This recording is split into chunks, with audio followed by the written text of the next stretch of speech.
లో ప్రజాస్వామ్యం ప్రమాదంలో పడింది. రెడ్ బుక్ దాష్టీక పాలనలో అప్రకటిత ఎమర్జెన్సీ నడుస్తుంది. పరిపాలనను గాలికొదిలేసిన ప్రభుత్వ పెద్దలు, వైఎస్ఆర్ కాంగ్రెస్ పార్టీ నేతలు సోషల్ మీడియా యాక్టివిస్టులపై కక్ష సాధింపులకే తమ పవర్ను ఉపయోగిస్తున్నారు. పచ్చనేతల అండతో కొందరు పోలీసులు కిడ్నాపర్ల అవతారం ఎత్తుతున్న దారుణమైన పరిస్థితులు ఏపీలో తలెత్తాయి. కోర్టులు ఎన్నిసార్లు మొట్టికాయలు వేసినా పాలకులు, పోలీసులలో మార్పులు మాత్రం రావడం లేదు. రెడ్ బుక్ మాఫియా మళ్లీ బుసలు కొడుతున్న వైనంపై ప్రత్యేక కథనం. కూటమి ప్రభుత్వం కక్ష సాధింపు పరాకాష్ఠకు చేరింది.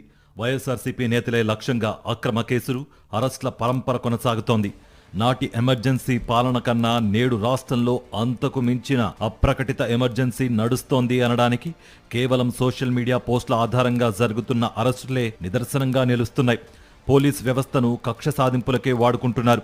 ప్రభుత్వంపై చిన్న విమర్శ చేసిన, హామీలు ఎప్పుడు అమలు చేస్తారని ప్రశ్నించిన ప్రభుత్వ పెద్దలు తట్టుకోలేకపోతున్నారు. వెంటనే ఖాకీలను ఉసిగొల్పి అరెస్టులకు పాల్పడుతున్నారు.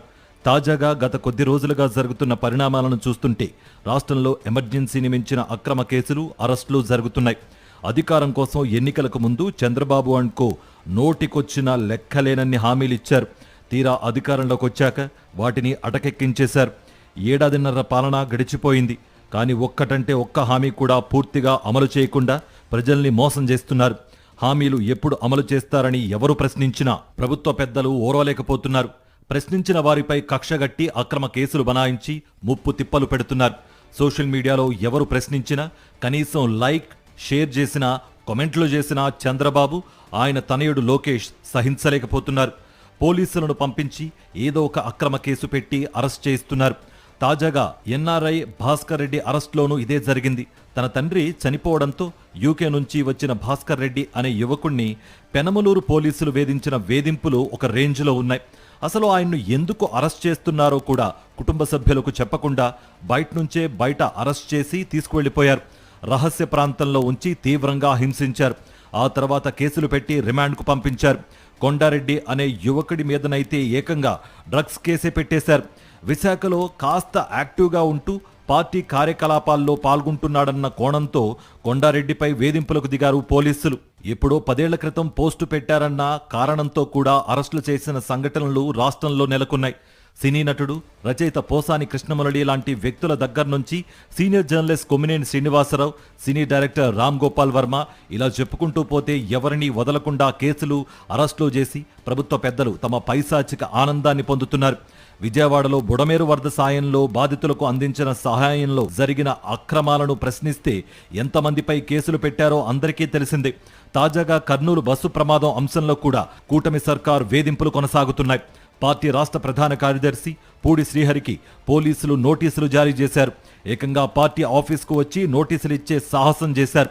బస్సు ప్రమాదానికి కారణమైన బైకర్లు మద్యం సేవించారని మాట్లాడిచ్చారంటూ ఆయనపై కేసు పెట్టారంటే ఇక ఈ ప్రభుత్వాన్ని, దాన్ని నడిపే పెద్ద మనుషులని ఏమనాలి? ఏదో అధికారంలో ఉన్నాం కదా అని చెప్పేసి అధికారం అడ్డం పెట్టుకుని దుర్మార్గాల్ని, దౌర్జన్యాలు చేస్తామంటే సమాజం హర్షించదు. ఇది ఎంతో కాలం నడవదు. ఈ నడవని దాన్ని ఆఖరికి మీరు నమ్ముకుని ముందుకు పోబాకండి. ఎందుకంటే ఎప్పటికైనా మీ యొక్క అహంకారమే మిమ్మల్ని దెబ్బతీస్తుంది. కాబట్టి మొత్తం మేమంతా ఉన్నాం. ప్రభుత్వాన్ని న్యాయబద్ధంగా వ్యవహరించమని కోరుతా ఉన్నాం. పోలీసు వాళ్ళని ధర్మబద్ధంగా వ్యవహరించమని. ఓవైపు సోషల్ మీడియా యాక్టివిస్టులు, మరోవైపు వైఎస్ఆర్ కాంగ్రెస్ పార్టీ నేతలపై అక్రమ కేసులు పెట్టడం, ఆపై అరెస్టులు చేయడం ఇదే తమ కర్తవ్యం అన్నట్లుగా చంద్రబాబు పాలన సాగుతోంది. వేమూరి కావేరీ ట్రావెల్స్ బస్సు ప్రమాదంపై సోషల్ మీడియాలో పోస్టు పెట్టినందుకు వైఎస్ఆర్ జిల్లా సింహాద్రిపురానికి చెందిన సోషల్ మీడియా కార్యకర్త ముల్లా బిలాల్కు కర్నూలు పోలీసులు నోటీసులు జారీ చేశారు. కర్నూలు బస్సు ప్రమాదం నకిలీ మద్యం వల్లే జరిగిందన్నందుకు ఏకంగా 27 మందిపై అక్రమ కేసులు బనాయించారు. డిప్యూటీ స్పీకర్ రఘురామకృష్ణరాజుపై సోషల్ మీడియాలో పోస్టు పెట్టాడన్న కారణంగా ఎన్టీఆర్ జిల్లా జగ్గయ్యపేట మండలం మల్కాపురానికి చెందిన వినయ్ కుమార్ ను పోలీసులు అరెస్ట్ చేశారు. ఎన్టీఆర్ జిల్లాలోని జగ్గయ్యపేట వద్ద మైలవరం టీడీపీ ఎమ్మెల్యే వసంత వెంకట కృష్ణప్రసాద్ పై సోషల్ మీడియాలో పోస్టులు పెట్టిన కారణంగా వైఎస్ఆర్సీపీ నేతలైన మేడపాటి నాగిరెడ్డి, మైలవరం నియోజకవర్గపు పార్టీ నేత కుంచం జయరాజు ఇళ్లకు పోలీసులు వెళ్లి వారిని విచారణ పేరుతో వేధించారు. నకిలీ మద్యంపై సత్య ప్రమాణం చేసిన జోగి రమేష్ పై కత్తిగట్టి ఆయన్ను అరెస్ట్ చేశారు. ఆయన అడిగిన ప్రశ్నలకు సమాధానం చెప్పడం చేతగాని ఈ ప్రభుత్వ పెద్దలు జోగి రమేష్ను అరెస్ట్ చేసి తమ అధికార అహంకారాన్ని చాటుకున్నారు. మరోవైపు మైలవరం సీఐ కార్యాలయం ఎదుట ధర్నా చేశారంటూ జోగి రమేష్తో పాటు మరో 7గురిపై అక్రమ కేసులు పెట్టారు. సోషల్ మీడియాలో వ్యక్తిగతంగా పోస్టులు పెట్టారంటూ కంచుకచర్ల మండలం మొగులూరు గ్రామానికి చెందిన 9 మంది వైఎస్ఆర్సీపీ కార్యకర్తలపై అక్రమ కేసులు నమోదు చేశారు. సోషల్ మీడియాలో పోస్టు పెట్టారన్న కేసులో యాక్టివిస్ట్ సాయి భార్గవ్ను అరెస్ట్ చేశారు. దీనిపై గుంటూరు సిబిసిఐడి కోర్టు పోలీసులపై ఆగ్రహం వ్యక్తం చేసింది. వైఎస్ జగన్పై బాలకృష్ణ వ్యాఖ్యలను తప్పుపడుతూ సోషల్ మీడియాలో పోస్టు పెట్టారన్న కారణంగా బాపట్ల జిల్లా ద్రోణాదులలో పంచాయతీ సర్పంచ్ వంకాయలపాటి భాగ్యారావు పై అక్రమ కేసు పెట్టారు. అలాగే శ్రీ సత్యసాయి జిల్లా ధర్మవరంలో దళిత యువకుణ్ణి సిఐడి అదుపులోకి తీసుకుంది.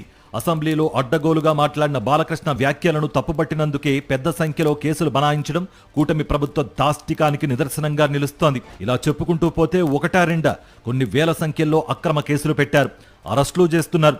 తాజాగా వైఎస్ఆర్సీపీ రాష్ట్ర ప్రధాన కార్యదర్శి పూడి శ్రీహరి వరకు వచ్చిన పోలీసులు మరికొందరిని కూడా వేటాడే పనిలో నిమగ్నమయ్యారు. రాష్ట్ర వ్యాప్తంగా 415 మందిపై 5 కంటే ఎక్కువ కేసులు అక్రమంగా బనాయించారంటే పరిస్థితి ఏ స్థాయికి చేరిందో అర్థం చేసుకోవచ్చు. వర్రా రవీంద్రారెడ్డి, పెద్దిరెడ్డి సుధారాణి లాంటి యాక్టివిస్టుల మీద 20కి పైగా కేసులు పెట్టారు. నిజానికి భారతీయ న్యాయ సంహితలో కొత్తగా చేర్చిన 111 బిఎన్ఎస్ సోషల్ మీడియా యాక్టివిస్టులపై ఉపయోగించడాన్ని కింది స్థాయి కోర్టుల నుంచి మొదలుపెట్టి సుప్రీంకోర్టు వరకు అన్ని కోర్టులు తప్పుపట్టాయి. దీంతో రూటు మార్చి గంజాయి, డ్రగ్స్ వంటివి సప్లై చేస్తున్నారను మరొకటో పెట్టి వేధిస్తున్నారు. సోషల్ మీడియా యాక్టివిస్ట్ సవీంద్రారెడ్డి మీద ఇలాంటి గంజాయి కేసే పెట్టి రెడ్ హ్యాండెడ్గా దొరికిన పోలీసులపై హైకోర్టు సిబిఐ విచారణకు ఆదేశించింది. అయినా కొంతమంది పోలీసులకు బుద్ధి రాలేదు.